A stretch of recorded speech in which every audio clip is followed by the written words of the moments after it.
আসসালামু আলাইকুম। কেমন আছেন সবাই? আশা করি ভালো আছেন নিশ্চয়ই। আলহামদুলিল্লাহ আমিও ভালো আছি। আজ সুন্দর একটি ভিডিও শেয়ার করব। আশা করি এই ভিডিওটি সকলেই দেখবেন।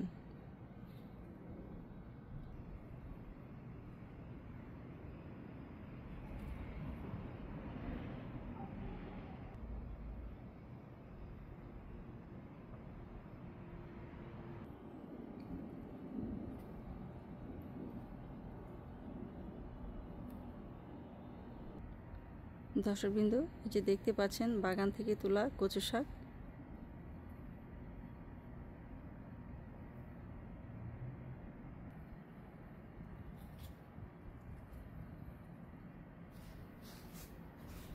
এই কচু শাকের উপরেই আজকের ভিডিও।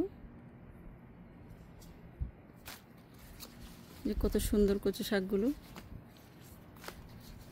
আমাদের দেশে এই কচু গাছ যত্রতত্রই দেখতে পাওয়া যায়, কিন্তু বিদেশের বাড়িতে এগুলো খুব একটা দেখা যায় না। তো আমার বাগানে এগুলো হয়েছে, মাশাআল্লাহ, আল্লাহুম্মা বারিক। সব ধরনের শাকসবজি লাগাতেই চেষ্টা করেছি।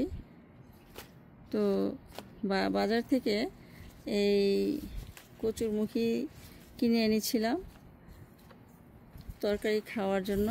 সেখান থেকে এই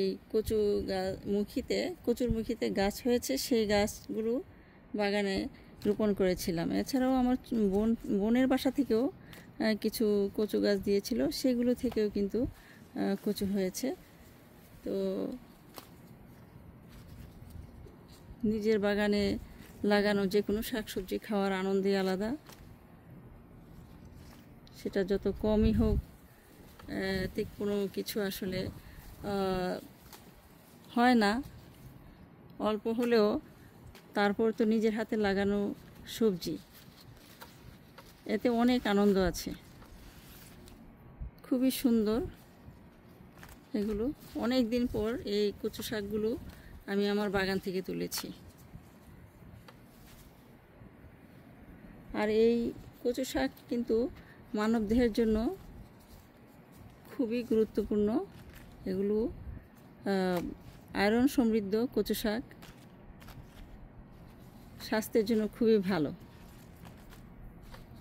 আর খেতেও অত্যন্ত সুস্বাদু। আমি চেষ্টা করেছি আমার বাগানে সব ধরনের শাকসবজি উৎপাদন করতে।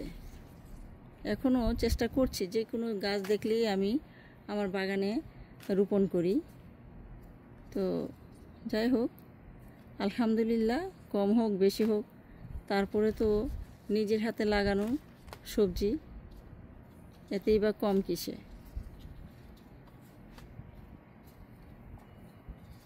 এতে আমার মনের যে খোরাক, সেটাও খুব ভালো লাগে। মনের খোরাক যোগায় বাগানে যে কোনো শাকসবজি দেখলে মন আসলে আনন্দে ভরে ওঠে। ফুল ফসল সব কিছুই ভালো লাগে। এছাড়াও বাগান আমাদের পরিবেশ সুন্দর রাখে।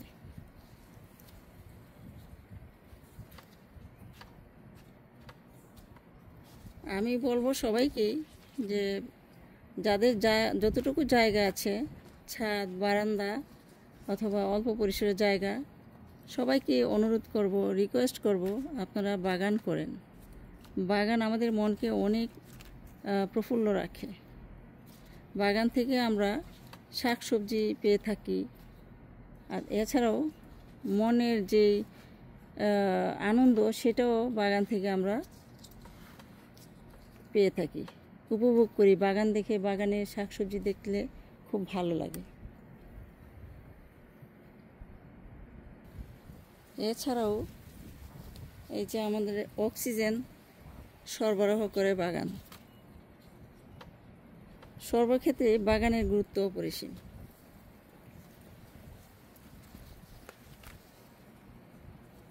আর আমি তাই বলবো, সবাই মিলে বাগান করি, শরীর মন সুস্থ রাখি।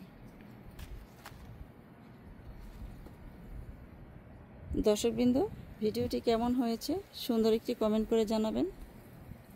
আপনাদের মূল্যবান কমেন্টসগুলো অনেক অনুপ্রেরণা যোগায়। আজ এখানেই বিদায় চেয়ে নেব। আবার নতুন কোনো দিন নতুন কোনো ভিডিও নিয়ে হাজির হয়ে যাবে ইনশাআল্লাহ। সেই পর্যন্ত সবাই ভালো থাকবেন। আল্লাহ হাফেজ। আসসালামু আলাইকুম।